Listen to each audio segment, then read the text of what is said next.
By the time we reach episode 6, Pluribus drops a single sentence that is quiet, but earth-shattering, a whisper, a confession, a threat wrapped in tenderness. The Hive has finally solved the one mystery that terrified them: how to convert Carol and every other immune into the collective. And the only thing stopping them now is just one word. Yes, that's it. The biggest super intelligence on the planet, powered by 7 billion linked minds, is now staring down a single syllable it can't control. And that is where episode 6 becomes a psychological war story disguised as sci-fi. So today we're diving deep, not just a recap, but a forensic breakdown of how the Hive cracked the code, what the joining process really is, why Carol is the hardest human alive to break, and what her no actually means for the future of Earth. If you're into long-form, slightly deranged sci-fi dissections where we talk ethics, terror, biology, and fate like it's bedtime, welcome home. Hit subscribe, hit the bell, because we're not just watching Pluribus, no, we're picking the bones clean.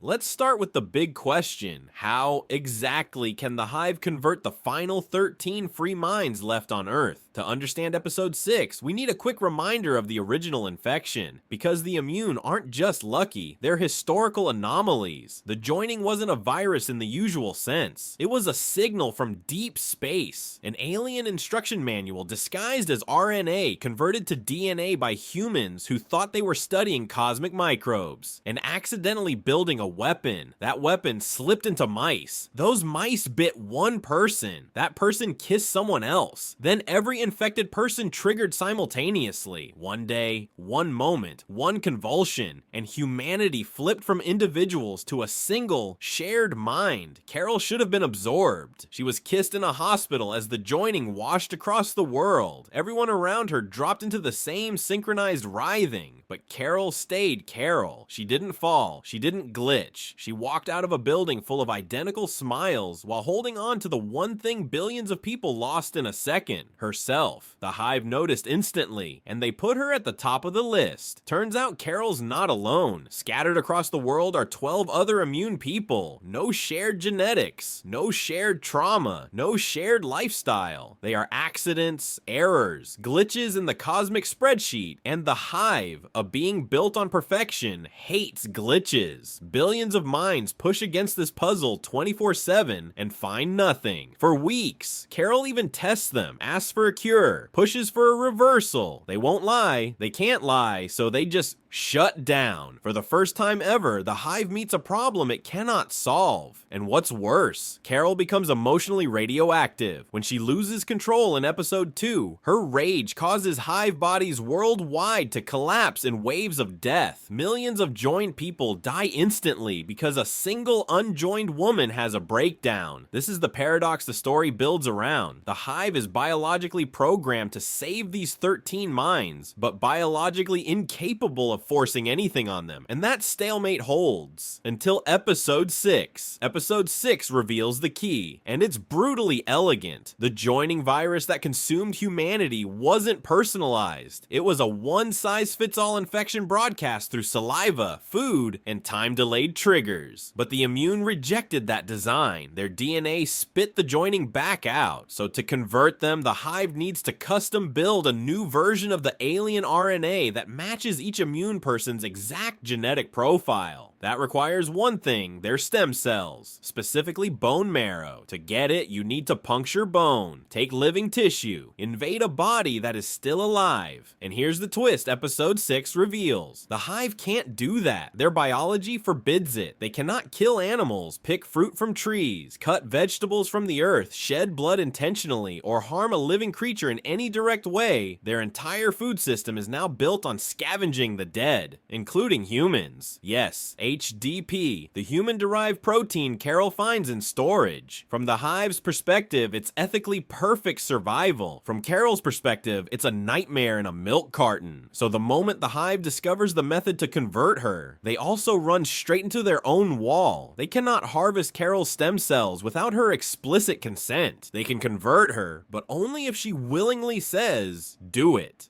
Which is why Kumba's calm little explanation in Vegas is the scariest line in the series so far. The Hive doesn't need force, it needs patience. And a yes. While Carol is fighting tooth and nail, most of the other immune survivors have already emotionally drifted toward the Hive. In Bilbao, she's the only one talking about resistance. The others, they're exhausted, scared, and secretly relieved by the new world. No war, no crime, no poverty, no racism, no animal suffering. Pain itself has been sanded off the planet. Kay is literally flying around on Air Force One like a VIP inside a utopian dictatorship. Laxmi is clinging to the joined version of her son because she can't bear to lose him twice. Most of them have seen the HDP truth. Most of them still think joining might be the morally correct choice. To them, Carol isn't heroic. She's the one delaying the solution to a looming global famine. The Hive projects that Earth has 10 years of food left before starvation swallows everyone. If joining the Hive's future planning can prevent the extinction of humanity, who wouldn't be tempted? The Hive doesn't manipulate. It doesn't scheme.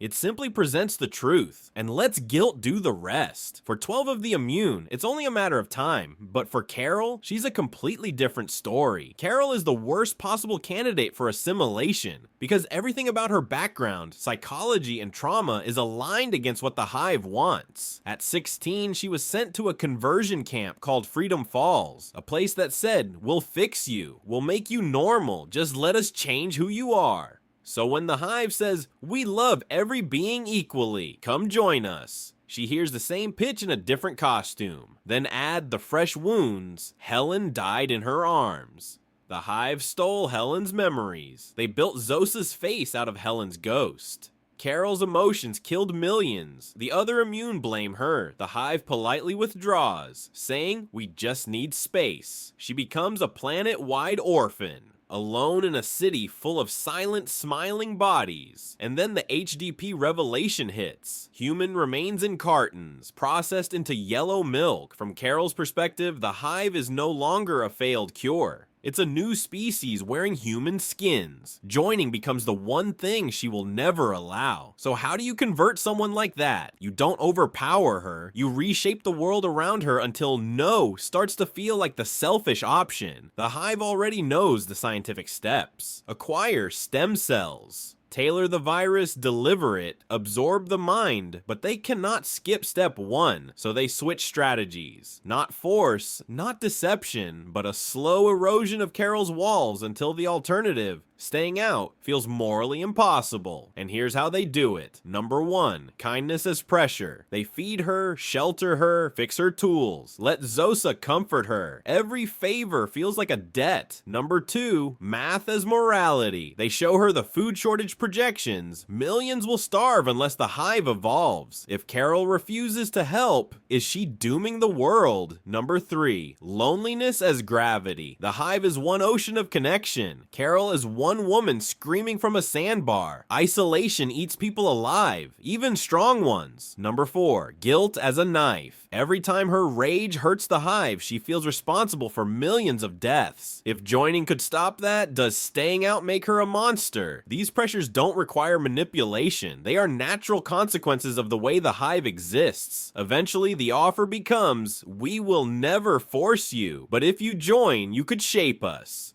You could prevent cruelty. You could be our conscience."